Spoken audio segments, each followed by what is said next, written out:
नमस्कार दोस्तों, मैं हूं आपका होस्ट और दोस्त आनंद गोपाल सिंह। आज आपके समक्ष आया हूं एक बहुत ही इम्पोर्टेंट मुद्दे पर बात करने के लिए। आज का मुद्दा है मेरा save life with a safe drive.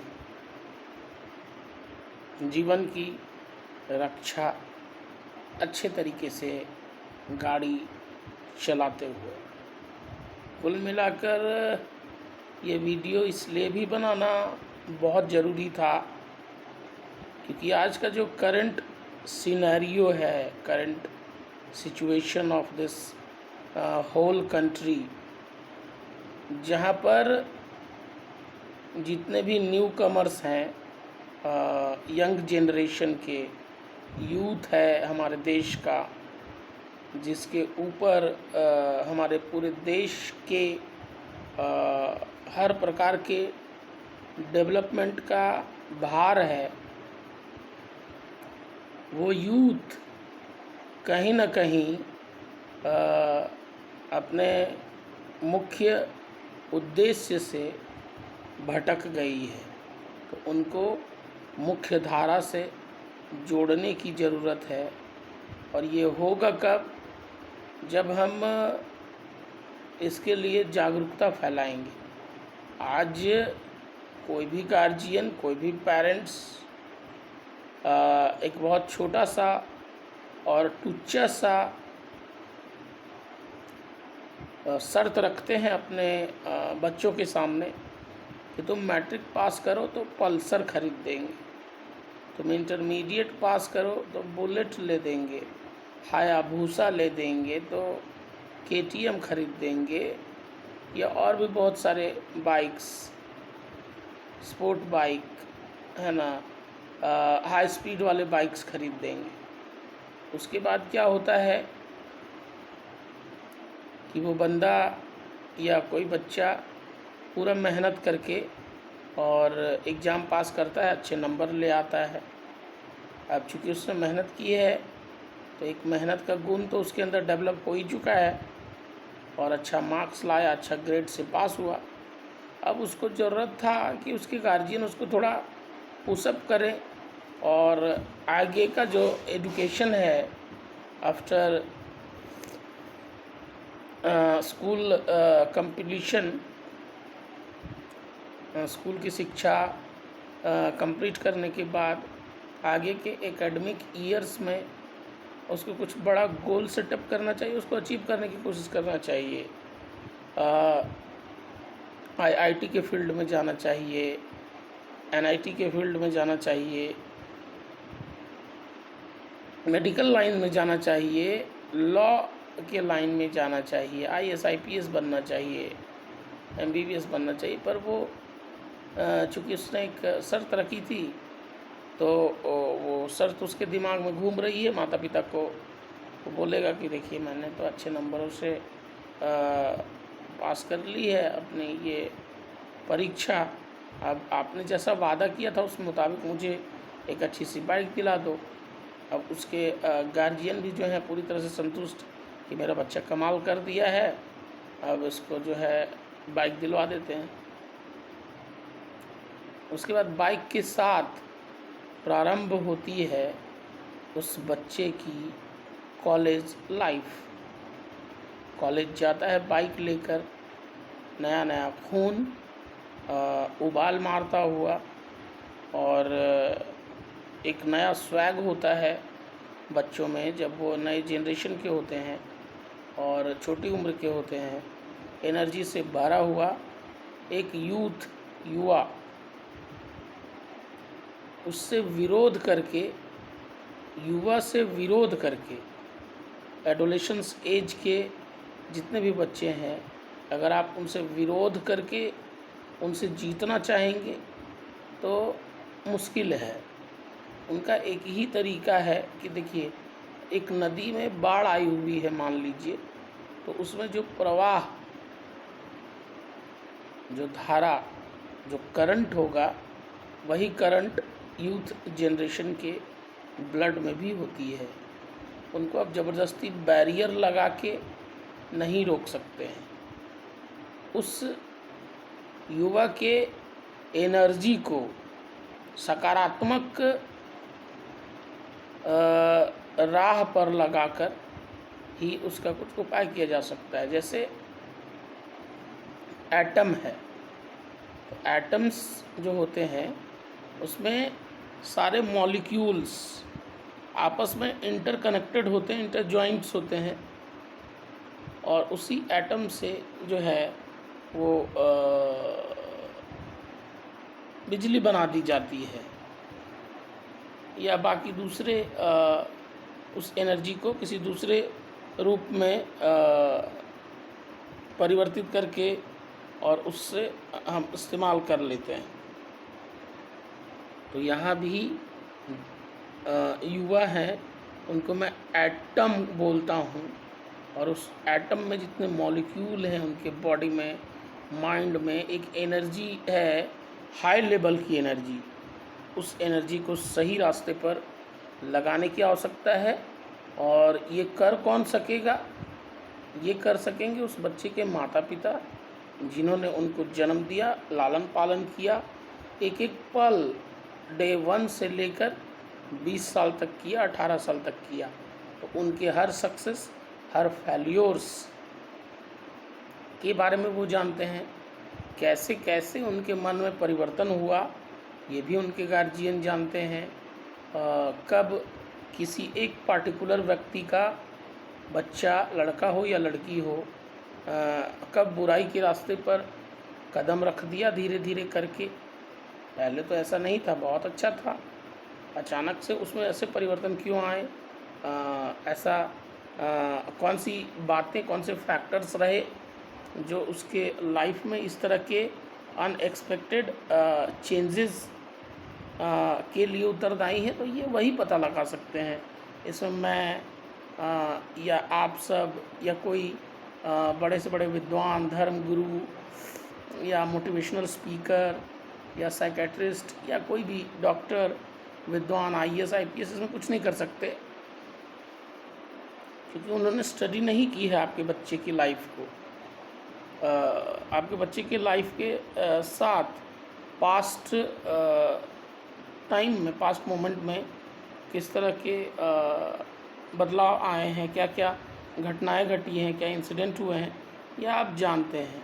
तो आपके हाथ में है कि आप आपके बच्चे के एनर्जी को, पॉजिटिव एनर्जी को कैसे पॉजिटिव काम में लगाकर एक नई ऊंचाई दे सकें, आप एक नए आयाम स्थापित कर सकें।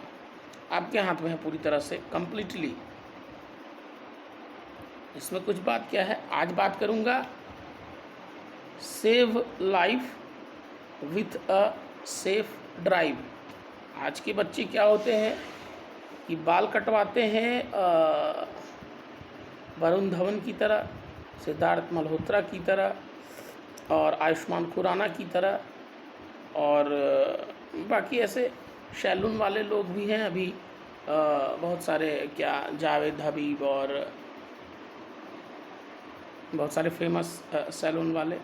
ऐसे तो छोटे छोटे गली नुक्कड़ पे भी जो सैलून वाले मिलते हैं, वो उनके यहाँ पोस्टर लगा हुआ होता है जिसमें एकदम ऐसे बाल को पूरा कटोरी कट, यहाँ कटोरा रख के पूरा बना देना है, या यहाँ कलमी पे 50 जगह कट मारना है। तो कोई यहाँ कट मार रहा है, तो कोई यहाँ कनबाली पहन रहा है, तो कोई यहाँ लगा रहा है, कोई यहाँ लगा रहा है, कोई यहाँ लगा रहा है। वो सारी चीज़ें सही है, मैं उनका विरोध नहीं करता कि आप ऐसे ना करो, आप ऐसे ना करो। मैं इस बात में भी भरोसा रखता हूँ कि डोंट जज a book by its cover, ऐसा आप बोल सकते हैं कि बाहरी आवरण देखकर किसी भी बच्चे को ये अनुमान ना लगाएं कि वो लोफर है। कई बार उस तरह के गेटअप वाले बच्चे भी टॉप कर जाते हैं NIT और IITs के एग्ज़ाम में, वो सारी बातें सही है।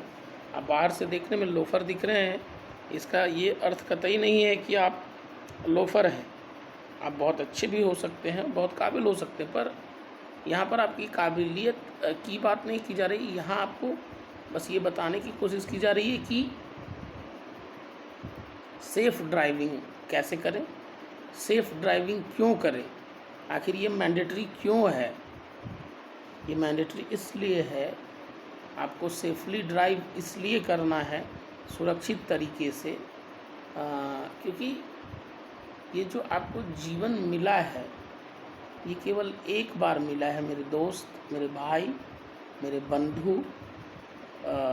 आप सबसे बेइंतहा मोहब्बत है मुझे, इसीलिए मैं इस वीडियो के माध्यम से आपको कुछ समझाने की कोशिश कर रहा हूँ।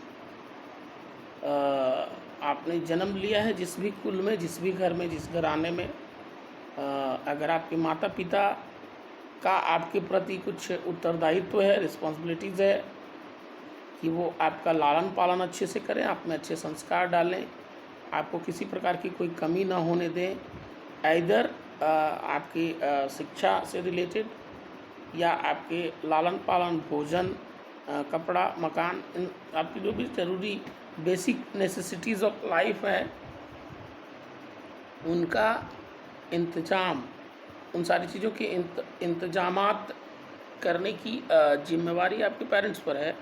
पर आपकी भी कुछ रिस्पॉन्सिबिलिटीज़ बनती है कि आप अपने माता पिता के सपनों को पूरा करें, वो सारी चीज़ें करें जो आपके माता पिता नहीं कर पाए आज तक।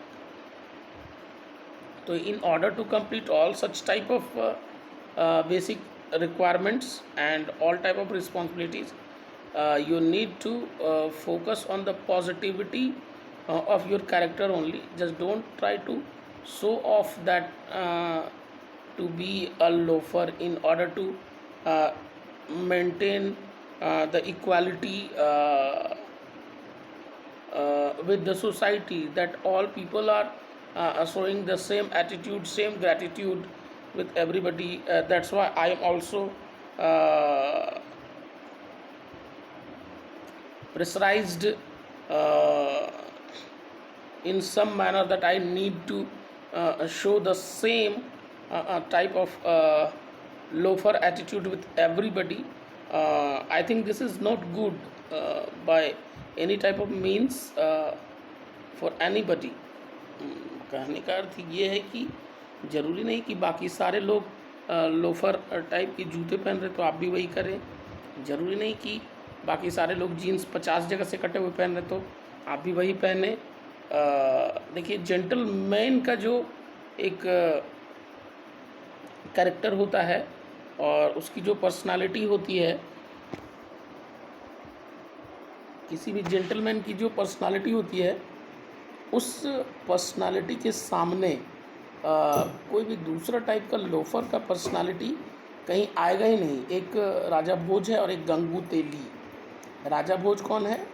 वो व्यक्ति जो जेंटलमैन के लुक में होता है, और गंगू तेली कौन है ये आप समझ सकते हैं। कहने का अर्थ ये है कि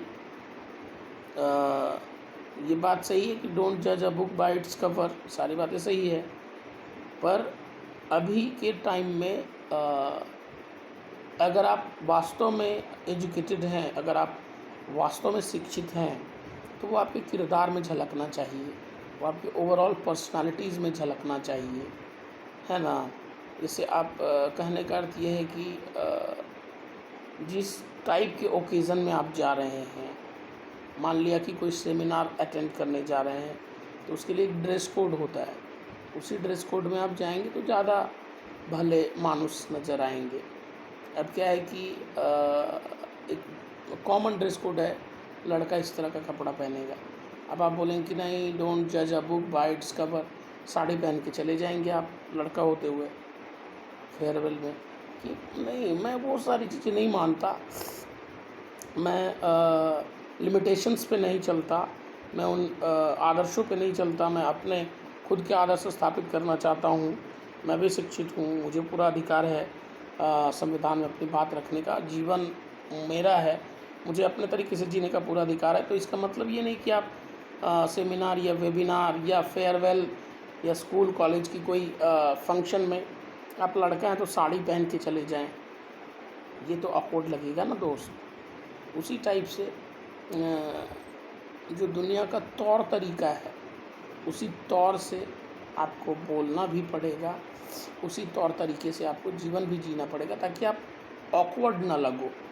जगह जगह पे आपको जो है वो इस तरह के चैलेंजेस ना मिलते रहें कि आप गलत हो। पहले तो अपने आप को आप सही प्रूव करने में ही पूरी एनर्जी आपकी चली जाएगी कि आप सही है कि गलत है। और अगर 50 घंटे की बहस के बाद अगर आप अपने आप को प्रूव भी कर लिए कि आप सही हैं, तो क्या फ़ायदा इस तरह से टाइम को यूटिलाइज़ करके अपने आप सही हैं ये प्रूफ करने में सारी एनर्जी चली जाएगी। कुल मिलाकर कहना ये है, कोई भी बच्चा जब घर से निकलता है बाइक से, तो उसकी माँ भगवान से प्रार्थना करती रहती है कि मेरा बेटा फिर सलामत जो है घर वापस आ जाए। वो भगवान से, अपने इष्ट से, अपने देव से प्रार्थना करती रहती है। और आप जो है सारे बाइक्स लेते हैं जो 240 की स्पीड में चलते हों, जो ज़रूरी सेफ्टी गाइडलाइंस हैं उनका भी पालन नहीं करते आप। ऑलवेज़ वियर हेलमेट बताया जाता है। उसके बाद हर जगह पे आपके हेडिंग्स और कोटेशंस लिखे होते हैं रोड पे कि आगे जो है डाइवर्सन अहेड, इस टाइप से, है ना, गो स्लो। उसके बाद लाइफ इज़ वेरी प्रीसियस, ये सारी चीज़ें इनको फॉलो नहीं करते हैं आप। रोड पे चलते टाइम 3 ज़रूरी चीज़ें आपको ज़रूर ध्यान में रखना चाहिए। वैसे तो 6 चीज़ें हैं जिनको ध्यान रखना चाहिए अगर आप एक अच्छे चालक हैं। सबसे पहले रोड, बोर्ड और लोड। एक अच्छे ड्राइवर की निशानी है कि वो रोड पे ध्यान दे कि रोड पे क्या ज़रूरी गाइडलाइंस लिखे गए हैं ड्राइविंग के, उन पर ध्यान दीजिए, रोड पे ध्यान दीजिए। दूसरा है बोर्ड, जगह जगह जो बोर्ड लगे हुए हैं उन पर ध्यान दीजिए। जैसे आप नहीं ध्यान दे रहे हैं अगर बोर्ड पे, भाई अब मैं नहीं ध्यान दूंगा इन सारी बकवास की चीज़ों पे, चलिए सही है, 140 की स्पीड में आप जा रहे हैं। आगे कुछ दूरी पे एक बोर्ड लगा हुआ है जिसमें लिखा हुआ है कि after 500 meters there is a dangerous diversion, work is in progress. मैंने वहाँ ब्रिज का निर्माण किया जा रहा है और आप 140 की स्पीड में आप नहीं देखेंगे, क्या होगा आगे? ठोक देंगे, एक्सीडेंट हो जाएगी, हैज़र्ड का सामना करना पड़ेगा आपको। तो कहने का अर्थ ये है कि इस तरह की डेंजरस सिचुएशन ना आए, इसके लिए बोर्ड को आपको ध्यान देना पड़ेगा। Road, board, load. कोई भी गाड़ी आप चला रहे हैं, 2 व्हीलर हो, 4 व्हीलर हो, 6 व्हीलर हो, 10 व्हीलर हो, 14 व्हीलर हो, कोई भी हो, 14 चक्का गाड़ी ही हो, हाईवा हो, लोड पे आपको ध्यान देना पड़ेगा कि आपकी गाड़ी किस लोड में है, किस लोड को कैरी करके चल रही है और कहाँ ब्रेक लगाएंगे, कैसे लगाएंगे। उसके लिए जो सेफ्टी मेजर्स हैं, always try to wear your seat belt. Seat belt का भी अपना महत्व है, बहुत इम्पोर्टेंट है सीट बेल्ट का इस्तेमाल करना। हम सब अमूमन क्या करते हैं कि राजधानी गए अगर रांची, तो रांची घुसने के 5 किलोमीटर पहले एक काम करो, सब लोग सीट बेल्ट लगा लो, आगे प्रशासन होगा, पकड़ लेगा, ट्रैफिक वाला फाइन कर देगा रे, चालान कर देगा रे। कितनी बड़ी विडंबना है, बहुत दुख के साथ कहना पड़ रहा है कि हम सीट बेल्ट का इस्तेमाल राजधानी या बड़े बड़े शहरों में केवल इसलिए करते हैं क्योंकि ट्रैफिक वाला चालान कर देगा, बाद में नहीं लगाते। सीट बेल्ट का फ़ायदा क्यों है? अगर आप ड्राइवर हैं, गाड़ी चला रहे हैं या आप उनके बगल में बैठे हैं, सीट बेल्ट दोनों इसलिए लगाएं क्योंकि मान लिया कि आगे से आप किसी को ठोक दें तो उस दौरान अचानक जो कोलोजन होगा, टकराव जो होगा, उसमें क्या आपका बैलेंस बिगड़ेगा और आप स्टीयरिंग पे ही आपकी जो आपका सर है वो अचानक टकराएगा और वैसी स्थिति में क्या होगी, नाक पे लगेगा, ये टूट जाएगा, ब्लीडिंग होने लगेगा, सर फट जाएगा, या और तरह की परेशानियाँ आएंगी। सीट बेल्ट वहाँ आपको बचाएगा, क्योंकि वो टाइटली यहाँ पे टाइट होता है, बंधा हुआ होता है। तो आप मारेंगे तो इतना होंगे, ज़्यादा से ज़्यादा कहीं नहीं लगेगा, कुछ नहीं लगेगा, कोई झटका नहीं लगेगा। वो सीट बेल्ट आपको वहाँ बचाएगा। दूसरा, जो आपके बगल वाला भी है वो भी सेफ़ रहेगा। कुल मिलाकर कहना ये है कि गाड़ियाँ जब भी खरीदें तो जिसमें जो सेफ्टी के लिहाज से बहुत बढ़िया हो, एयर बैग जिसमें बहुत अच्छे हों, उनको खरीदें। ये दिखावा वाले फोकासी टाइप गाड़ियाँ ना खरीदें, जो ज़्यादा सेफ़ हों, क्योंकि आप ही से आपके पूरे परिवार के सपने हैं, उम्मीदें हैं, खुशियाँ हैं, संतोष है। आप ही अपने माता पिता के सभी अरमानों को पूरा कर सकते हैं दोस्त। आपके माता पिता के हर सपने अब आप में जीवित हैं, आप ही उसको पूरा कर पाएंगे। और एक माँ का या पिता का कलेजा किस तरह से फट जाएगा, सोच कर देखिए कि आप निकले हैं कुछ राशन लाने, बगल के मार्केट से 10-20 किलोमीटर दूर हाईवे पे जा रहे हैं, 4 लाइन पे जा रहे हैं, 6 लाइन पे जा रहे हैं।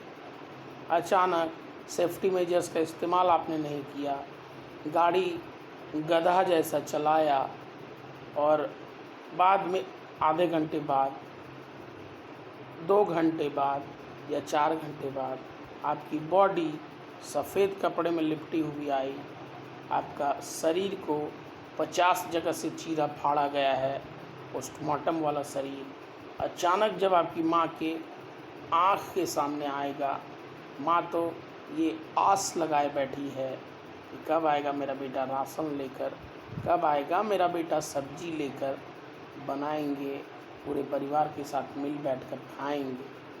वो भूखी है, दाल पका चुकी है, चावल बना चुकी है, अब बस वही टमाटर का चटनी बनाना बाकी है, सलाद और पापड़ तलना बाकी है, क्योंकि आप लाने गए हैं और आप केवल अपना थोड़ा सा बेवकूफ़ी की वजह से सफ़ेद कफन में लिपटे हुए आ रहे हैं। कि क्या गुजरेगी उस माता पिता के ऊपर, इस बात पर ज़रूर ध्यान दें। पूरी दुनिया को दिखाने के लिए जिस तेज़ी से आप गाड़ी चला रहे हैं उस तेज़ी को थोड़ा कम करें और भरोसा रखें अपने माता पिता पर, और माता पिता के दूध का कर्ज ज़रूर चुकाएं। कोई माता या कोई पिता अपने बच्चे को लोरी सुनाकर इसलिए नहीं सुलाते कि एक दिन उनका बच्चा किसी गाड़ी के नीचे आ जाए, वो भी अपनी बेवकूफ़ी के कारण। मैं बहुत जगह पर जब जाता हूँ तो देखता हूँ एक बात, बहुत दुख होता है कि आजकल के नए नए जिन 15 साल, 16 साल, 18 साल, मन करता है कि एक तमाचा मारूं उनको, है ना, कि पैंट में सूसू कर दें। ऐसे लोग, इतना गुस्सा आता है। पर मैं अकेले पूरी दुनिया से तो नहीं लड़ सकता, मैं आपको गाइड कर सकता हूँ, बाकी मानना न मानना आपके ऊपर है। अगर मेरी वीडियोज़ आपके दिल को छूते हैं उनका पालन करिए। मुझे सब्सक्राइबर नहीं चाहिए लाखों में, मुझे यूट्यूब से अर्निंग नहीं चाहिए लाखों में। मैं जो है भगवान का दिया हुआ बहुत खुश हूँ, क्योंकि खुशी को पैसे से कभी नहीं ख़रीदा जा सकता था, ना ही तो ख़रीदा जा सकता है, ना ही कोई ख़रीद सकेगा। अगर ऐसा पैसे से ख़रीदा जाता खुशी को तो माइकल जैक्सन मर नहीं जाते। उनके पास सारे इंतजामात थे, डॉक्टर्स थे वर्ल्ड क्लास लेवल के, है ना, उनके पास फिजिशियन थे वर्ल्ड क्लास लेवल के, उनके पास डाइटिशियन था, उनके पास आपका जिम ट्रेनर था, हर कुछ था, फिर भी मर गए वो। अरबों खरबों मिलियन ट्रिलियन रुपीज़ जो है रखे रह गए सब। कुल मिलाकर ये है कि माता पिता के सपनों को आप साकार कर पाए ना कर पाएँ, आईएएस बन पाएँ ना बन पाएँ, डॉक्टर बन पाएँ ना बन पाएँ, रिक्शा ही चलाएं जीवन भर, पर अपने माता पिता के साथ रहें। 10 रुपया ही कमा कर लाएं, 5 रुपये का चावल लाएं, पानी में डाल के उसको बॉईल करें, नमक डालकर हरा मिर्चा के साथ खाएं, परिवार के साथ सोएं। ऐसे अरबों और करोड़ों कमाने का कोई फ़ायदा नहीं कि एक बाप बूढ़े बाप को अपने जवान बेटे को कंधा देना पड़े और श्मशान घाट ले जाना पड़े, केवल इस बेवकूफ़ी के कारण कि बेटे ने आज कंपनी के फेयरवेल पार्टी में जम के दारू पिया था और बाइक ड्राइविंग करने के चक्कर में किसी टेलर के नीचे आ गया। ये ध्यान जरूर रखें, क्योंकि आपका जीवन अब आपका नहीं है। आप अपने जीवन को अपने माता पिता, अपनी पत्नी, अपने बच्चे और अपने समाज, भाई बहन, बंधु और सारे रिश्ते नातों के लिए समर्पित करें, उनके लिए जिए। और ये भी कोई ज़िंदगी है कि उठे, फ़ोन किए कि अरे आज का क्या प्लान है, चलो आज कहीं मुर्गा फर्स्ट क्लास बनाते हैं,